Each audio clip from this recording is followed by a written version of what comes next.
This is Jeff Dabrowski. Welcome to the Edge in America. I'm here with Linda Toscano at Show Place Farms today. Linda, nice to see you again. You too? Linda, we're here to talk about Chapter 7. He's about to start in the Hamiltonian eliminations this weekend. Is he where you want him to be for this race?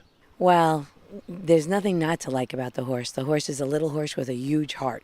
He's overcome everything we've thrown at him, both at 2 and 3, and so far he's lived to tell about it. He's been almost perfect every start.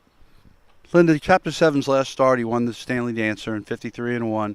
Is that good enough time to win the Hambo, or is he going to have to drop some seconds off of that? It's probably not a good enough time to win the Hambo. I mean, these days, like in the Olympics, every time you win a race, you're setting a new track record, stakes record, seasons record.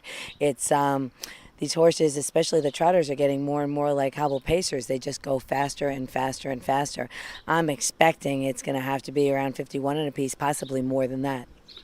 In 9 lifetime starts, this horse has only lost one, so I know that's something you like about him. But what really stands out about him that you really like?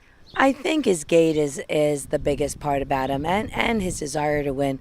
I mean, he's not a big horse. You look at him, you'd walk right past him for the most part in your shed row.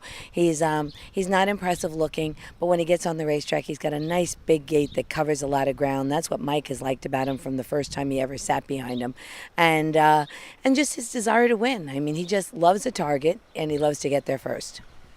Well, you talked about just walking by him. You gave 42,000 for him. I know you shot pretty tightly. What was it about him that stood out? What made you pick him over the others? I'd love to take credit for it, but I actually had never laid eyes on him until he showed up in my barn.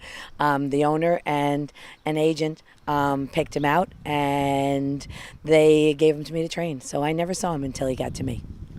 Linda, with just one race this year under his belt, does he have what it takes to get it done this weekend in the Hamiltonian eliminations, and does he have what it takes to win the whole thing?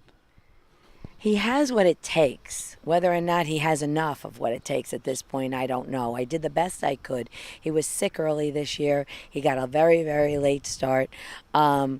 We didn't want to compromise on his training. We did want to get him there. So I was really under no pressure from the owners, and I thank them from the bottom of my heart for that. And we let the horse come on his own pace, and he managed to get there.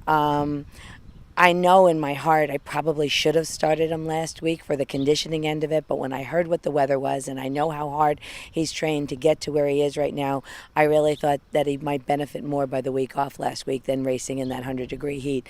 So I hope he's got what it takes. I mean, I know he's got the desire. I know he's got everything. I just hope that he's got enough under his belt to get him there.